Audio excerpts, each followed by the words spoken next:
When Jackie Barry was president of the PSA UK Southeast region, she became renowned for using audience participation in her talks and training sessions. In response to demand from other PSASA members, she wrote a book of icebreakers and energizers for speakers and trainers, and it's called Experiential Speaking.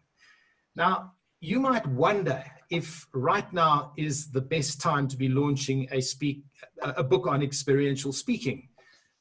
You might be interested to know that even before COVID-19 came around and Jackie was in the stages of finalizing the book, there were already 12 exercises out of the 34 that could already be used online, which is fairly interesting. And she's busy developing a whole lot more, of which she's going to be sharing some of them with us. So I'd like to warmly welcome from Kent in the UK, Jackie Barry. Hello, Jackie. Hi, Paul. Hi, everybody. It's great to see you all. And let me launch straight into it. Why did you call your book Experiential Speaking? It's because experiential learning is a phrase that's been around since the 60s. It came from some work done. I'll have to look up his name now. Oh, it's in my book. Hang on. Edgar Gale. And he did some work about the cone of learning. And he found that people remember more when they actually do something than if they just hear it, or they just read it, or they just see it. And I'm a copywriter by trade. My business is to communicate in writing, selling messages, which might be websites, it might be on screen, it might be on paper, it might be face-to-face through a talk.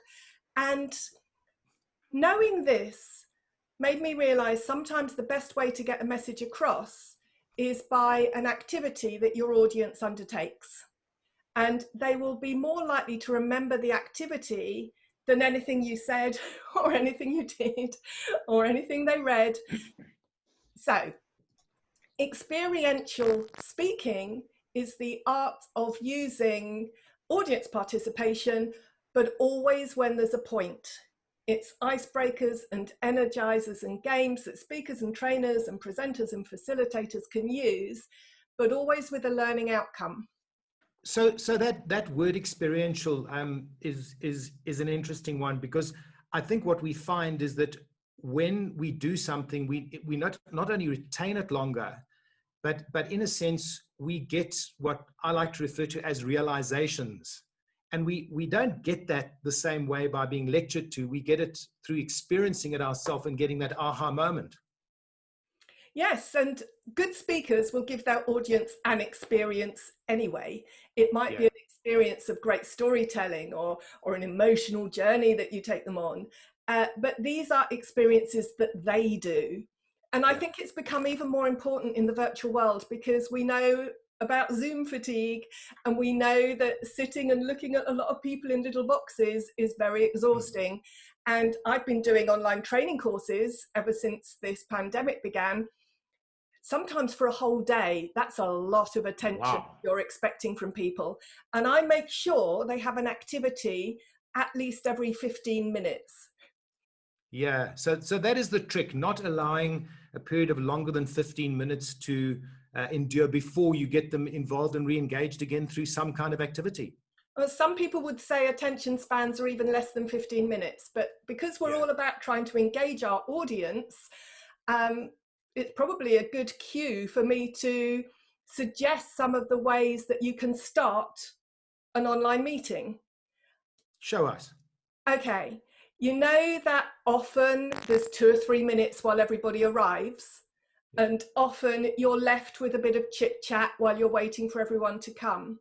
Where in the physical world at an event, you're going to come out on stage and you're going to have a big grand opening statement that grabs all their attention. In the virtual world, it's not the same. In the physical world, people can straggle in late and sit down at their tables without interrupting the flow of things. But in the virtual world, it's not the same. So here are some ideas for some stuff you can do in that little gap, which might be managed by your co-host rather than by the host. First of all, you can use tools like the whiteboard. In a small meeting, you can ask people, well, where in the world are you from? And you can get them to draw on the whiteboard a little drawing that gives them a clue about where they are from. If anyone wants to unmute or type in the box, can you identify my drawing? David Bowie. Yeah. And the reason I drew David Bowie is because my hometown is Beckenham, and that's the town where he became famous. So all the people, while they're waiting to arrive, could be drawing a little thing that indicates their town or their country, and you can start a little conversation while you're waiting for everyone to arrive, so the meeting can start with a big bang when you're ready. At the same time, if you don't want to share the whiteboard and people don't have the annotation tools turned on, or they're using different tech, or it makes it difficult for them to draw, you can just get them to type in the chat panel. If you haven't got the chat panel open, it's the speech bubble, which will be at the bottom of your screen if you're on a desktop or laptop, the top of your screen if you're on a tablet or a phone. And Jackie, maybe this is a good opportunity to just remind people that there's also a reactions box at the bottom. So if you hear something that like really elates you, please give the speaker a round of applause or a thumbs up. We love receiving a bit of love, don't we? Since this is an interactive session, I'm going to say now, Paul, you said we've got people from several continents. If you want to type your hometown or your home country in the chat, then we can see where you all are. And I'll wave at Annabel K because I'm in South London and she's London too. Athens in the USA. Look at these lovely list of places coming up. So this is Richard's here. There's all these lovely people I remember meeting when I was in Cape Town. And Canada we've got. Oh, it's so exciting. So this is something you can be doing with your attendees. Another thing you can do is, and obviously your host or your co-host can then react to all those places, and perhaps someone in one town sees someone else on the call is from the same town that they didn't know, and then there's a new connection made, which is a lovely thing that might happen over the coffee table if you were in a hotel together. Well, there is something here, Jackie, that's really interesting, is that East London has popped up a few times. Now, automatically, if you're in the UK, you'll think, well, that's where Alan Stevens comes from. But actually, it's East London, which is a coastal town in the eastern province of South Africa. So it is. I like that specificity. I have a question to ask you. You're a copywriter of about 30 years experience. So you're the kind of person that turns people's writing into something that really flows beautifully, and you get rid of all the waffle and what have you. How does inventing icebreakers and energizers fit in with being a copywriter? Because my job is about communicating a message down the right channel, when you know what's in your head and you need to choose the right way to get it into the head of the person that's listening to you. And sometimes that's the written word on screen, sometimes it's the written word on paper, sometimes it's the spoken word at an event, and sometimes it's an activity that they undertake. And that's where the icebreakers and energizers fit in. It's always, always, always about communicating the message. Yeah, where do you get all these ideas from? Oh, I've always been into what is now called gamification. I gamify everything. And I have, as I've got older, embedded even more fun and playfulness in everything I do, because laughter and a lightness of touch, it's just a way of grabbing and keeping attention and generating a good feeling. So I get ideas from TV shows, I get ideas from kids' games, I get ideas from party games and board games. And it's a case of creatively adapting that to think, how will that work in a business context when there is a point? But isn't it true, Jackie, that if you focus your mind in a particular direction, let's say you like putting humor into your presentations, you tend to then always be looking for humor in situations. If you're a person that likes making puns, you're always looking for the pun all the time. So in a sense, what you've probably done is you've trained your mind to every time there's an opportunity that you pick up on in real life, you can say, hey, maybe I can turn that into a game or an icebreaker. Yeah, I do. I can't help it. And people keep asking me for more and more ideas, and I'll come up with bespoke ideas that nobody else is using just because that's the way my brain happens to work. And so it just, I think we can all use more fun in our lives. There's no limit on it. Yeah, but I'm amazed that you can actually engage an audience for a full day. I mean, that really must be quite exhausting in an online environment where you're not getting that immediate feedback from people that are in the room with you, but you might be seeing a few people on the screen. So perhaps you'd like to share with us some of the examples of things you do and how you kind of mix it up to make it more interesting. So it's not just like the 8th icebreaker that's similar to the previous one. Yes, well, I really don't like doing icebreakers that are like anybody else's. It's always, all my ideas are open for being adapted to suit your own brand, your own clients, and your own learning outcome. And you're right, training for a full day on Zoom is exhausting. But actually training for a full day in the same room with 8 people or 12 people, that's exhausting too, because you're on all day and you need to be ready for anything. So it's actually not different. As long as you use the tools that are at your fingertips in a way to keep people involved. So let me come back to just one other standard starting point that I have at the beginning of a session. I'll share my screen to show you what I do. I use a poll, and I start with a poll about the device people are using. Now, this isn't one you can actually click. It's just a screenshot of me having set up a poll. So I'll ask them if they're on a desktop, laptop, tablet, or smartphone. Why that is useful, again, it gives them something to do while they're waiting for the meeting to start, but it also gives me or my co-host a clue about which instructions to give them when I'm telling them to click things or do things. Because, for example, reaction icons, you can't use if you're on a small screen, but you can on a big screen. It's important. All right. Let me just double check what else we can do with polls. If you're in the coaching world, you could have a poll that's a judge of how are you feeling today on a scale of 1 to 6. That will give you the mood of the room when you've got the results of the poll. If everyone's on a 1, which is low, that is going to change the attitude and the flavor that you give your introduction and your talk. Or if everyone's a 6 and they're all on a high, then you're probably going to flex the way you deliver your content. You could also have a poll, which I sometimes do if people are working from home, to ask if they've got children in the house and they're trying to homeschool, or if they've got other distractions at home, because that also guides me as the trainer as to what they are experiencing in their house, and therefore an understanding of what their environment is like helps me judge the best way for me to get my content across. The other thing you can do with polls is as a revision exercise, because you can set them up like a multiple choice pub quiz.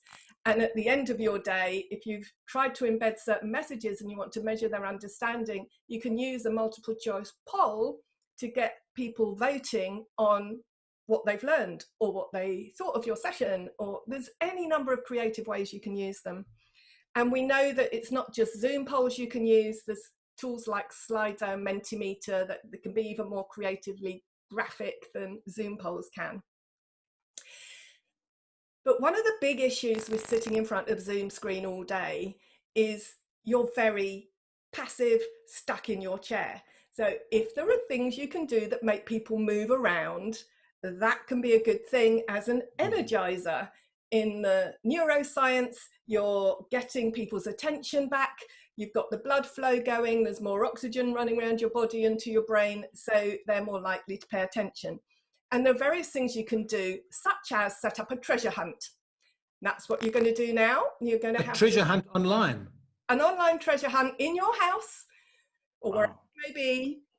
Your task is, and this isn't a race, by the way, health and safety warning. No one fall over and end up in A&E because you've hurt yourself. It's not a good time to do that. It's never a good time to do that. You really don't want to do it right now. So somewhere in your house, find something blue and bring it back and hold it in front of the camera so that the whole screen's going to turn blue. Off you go.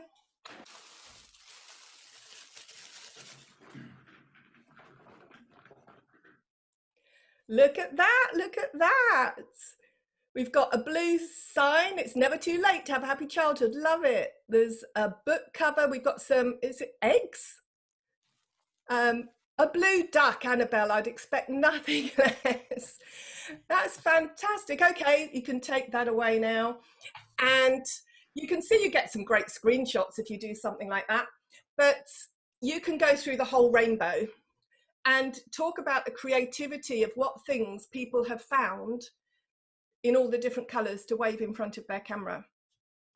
You can also do this as a sort of show and tell, where you say to people, what have you got on your desk within reach that tells a story? And this will be a getting to know you introduction session, not with a giant group, but with a small group. So let's say I've got a blue pen.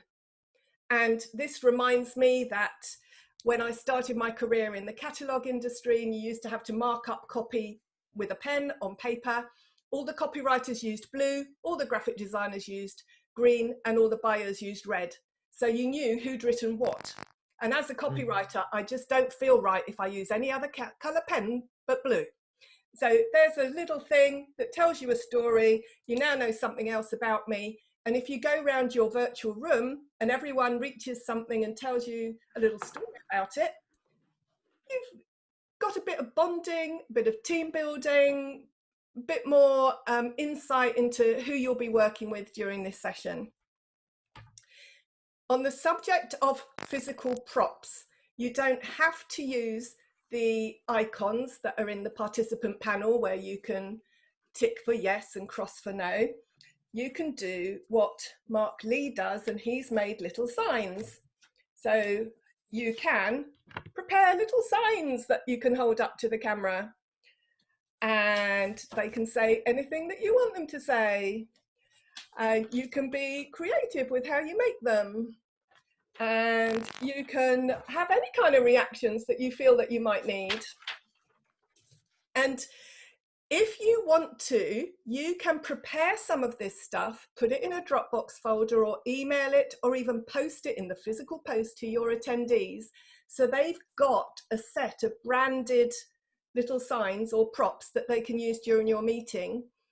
And because they will be physically picking things up and showing them to their webcam, they are more likely to be engaged than passively sitting back and just absorbing the information that you are trying to get across. You can use props for voting. And you can have coloured cards that you post to them or you give them to print out. So if someone agrees with what you say, they hold up the green card. If they disagree, it's the red card. Thank you for someone saying, cool, that's Shelley, great, love it. Or if they're not sure, you've got the amber card. Now, for colourblind people, you'd need to write the words on the cards as well, because not everybody can see colours. So you need to be a bit careful with that. And with the card trick, if you want to vary your presentation content a bit, I know Alan Stevens does this, Lee Jackson does it. You can have pick a card, any card, and you get your audience to choose a number. Let's say they choose number 3. So you pick card number 3. It's got the topic written on it, and that's the topic that you talk about. And it mixes up your content in an order that's more interesting for you to deliver, but in a way that the audience is more engaged in driving the content down the route you want them to go. And I feel like I've done a lot of talking, so it's time for another game. And for this game, you're going to need a piece of paper or a sticky note. So you might have to get up and move around again and find yourself a piece of paper and a pen or some sticky notes.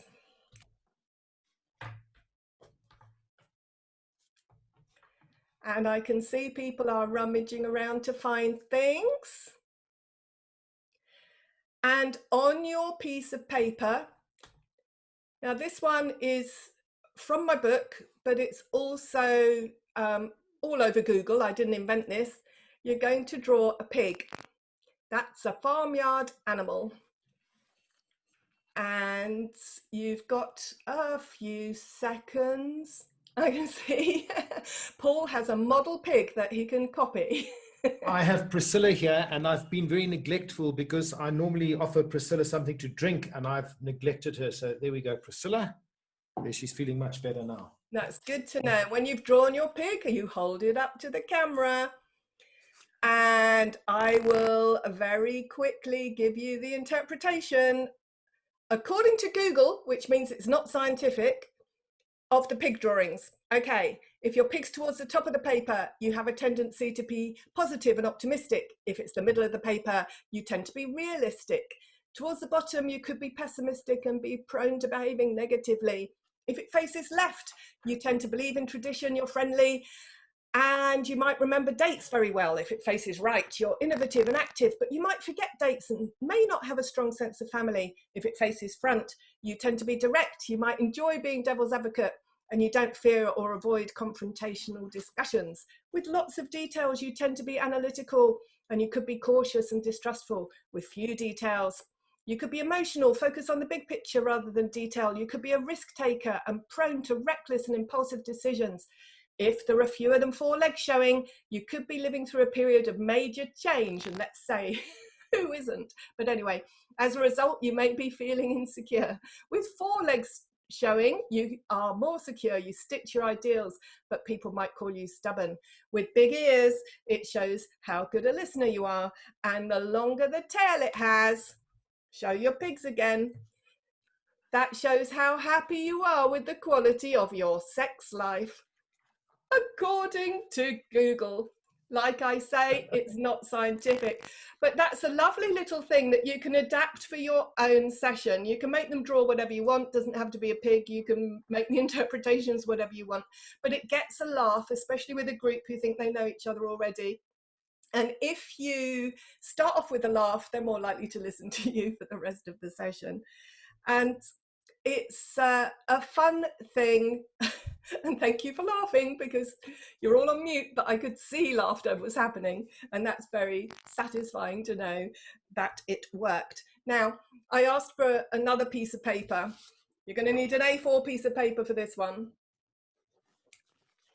Where the pig personality profile is useful is if you're going into a session about psychometric profiling, for example, or anything to do with personality, because you can start off with the pig thing, get the laugh, make sure you give the disclaimer that that's not real. But I can tell you I did do that once, and one man in the audience took his pig home to show his wife, and I have no idea why. But now you've got your blank piece of paper. Now, off camera, you don't need a pen for this one, off camera, fold your piece of paper in half and tear off a little bit in the top right hand corner. Fold it in half again, tear off another little piece in the top right hand corner, fold it in half a third time, tear off a piece in the top right hand corner, fourth time, fold it up, tear off a piece in the top right hand corner. Nikki, I have to apologise, this one's not very Nikki Abdinor friendly, but, but you can give the instructions. That's okay. When you've done it, open up your paper and show it to the camera. And if you've got exactly the same as me, I'll pay 10 English pounds, or 10 British pounds, I should say, to your favourite charity.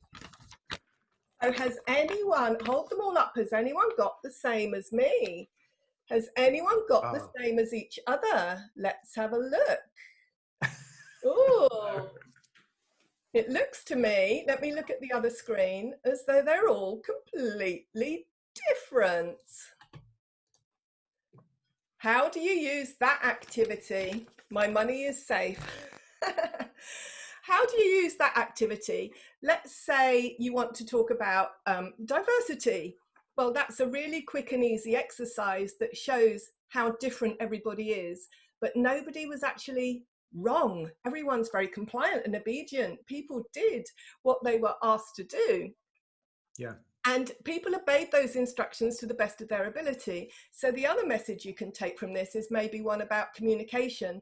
If I actually wanted you to reproduce what I did, you had to see it. That would be an example of a communication channel where the phone won't work, where email and written instructions won't work. The only way to achieve that task is by watching.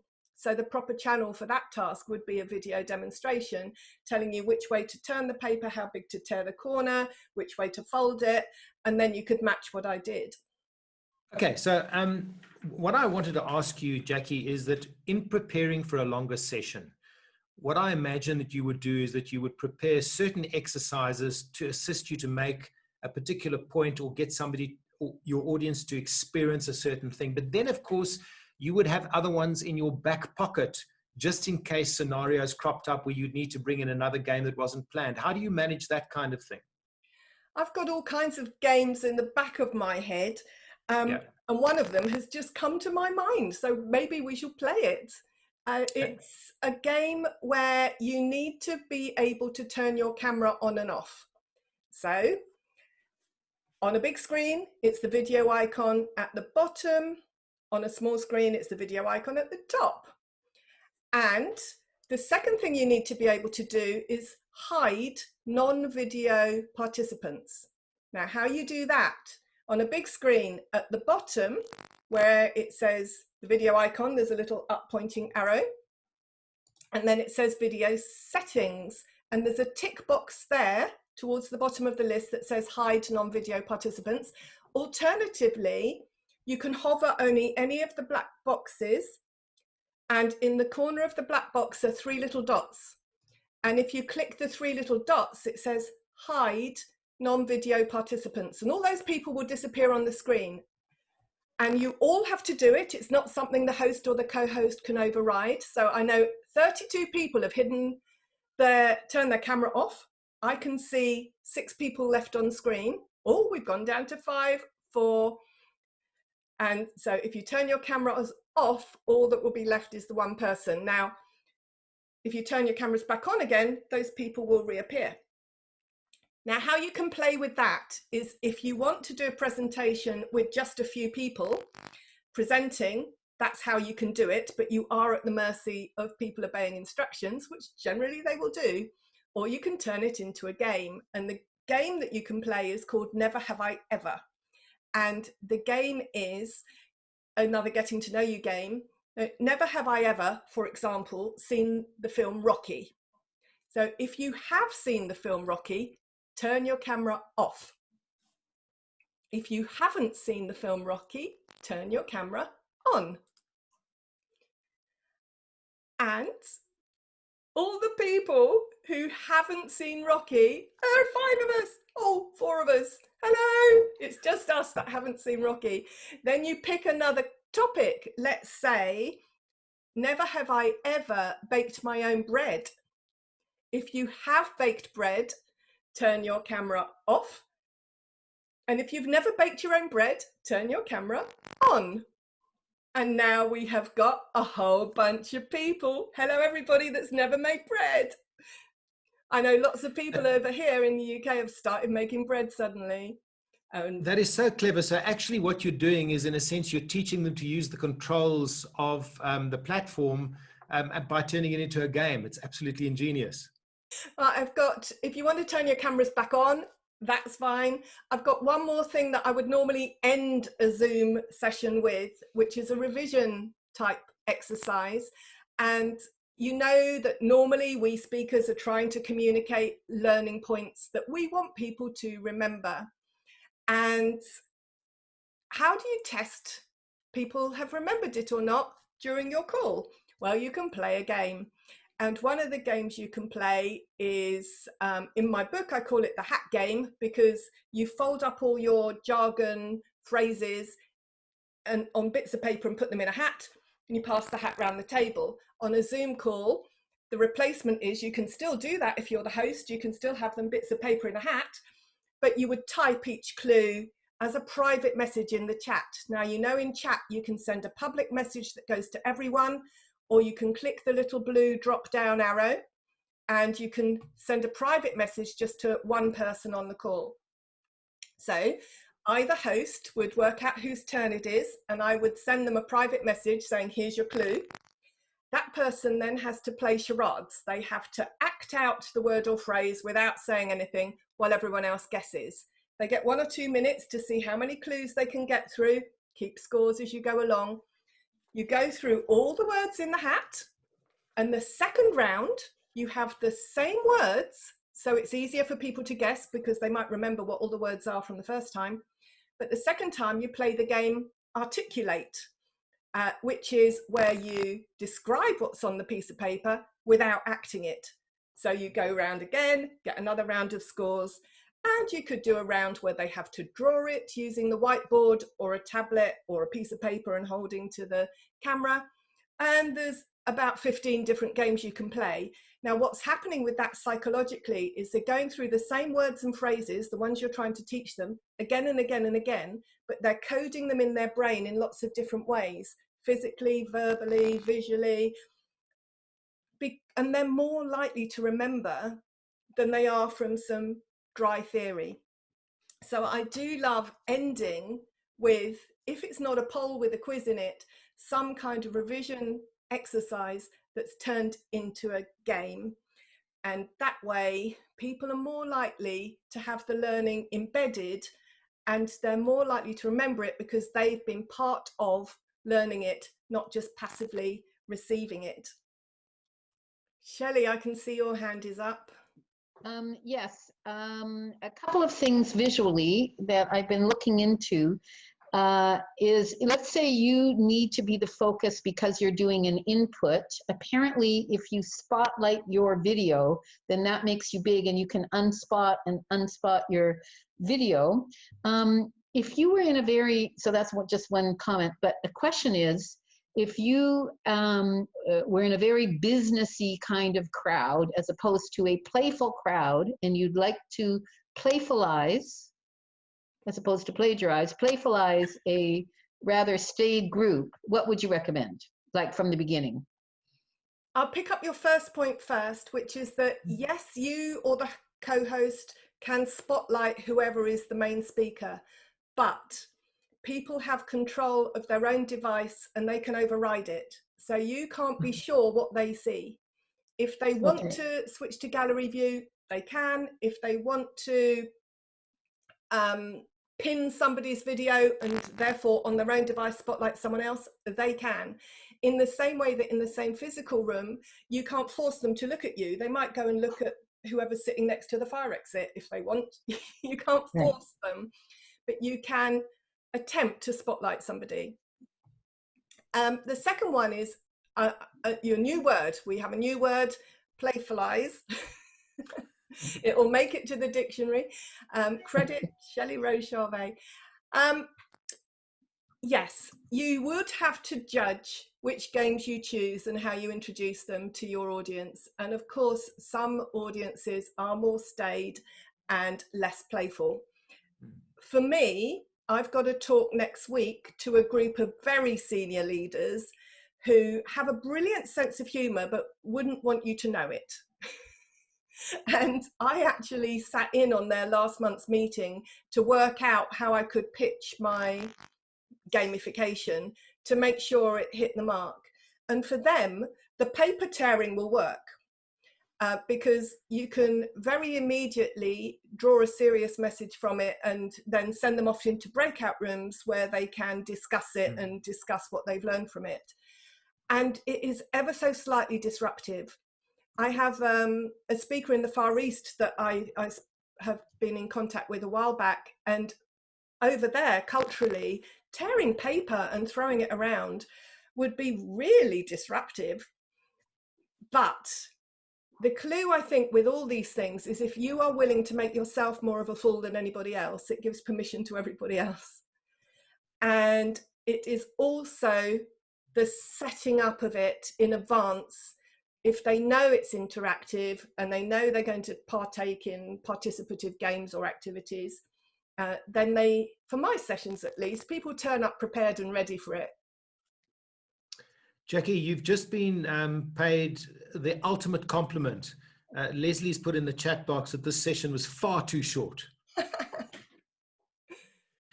in a sense, we need to be looking for opportunities and thinking up our own games. And it's not really that difficult, because some of the games you did, like the paper tearing exercise, was really got us engaged. And everyone was looking to see, well, what does everyone else's paper look like? So it's just often very, very simple ideas that get us engaged and make it more interesting. Okay, so there's lots of compliments coming up in the chat box. So Jackie, I'd just like to say, firstly, thank you for agreeing to come on the interview. We've got lots of fabulous ideas from you. It's been the most interactive session that I've been involved in, so it's really been fabulous. And everyone, thanks for joining, and also to those that are going to be watching this on recording.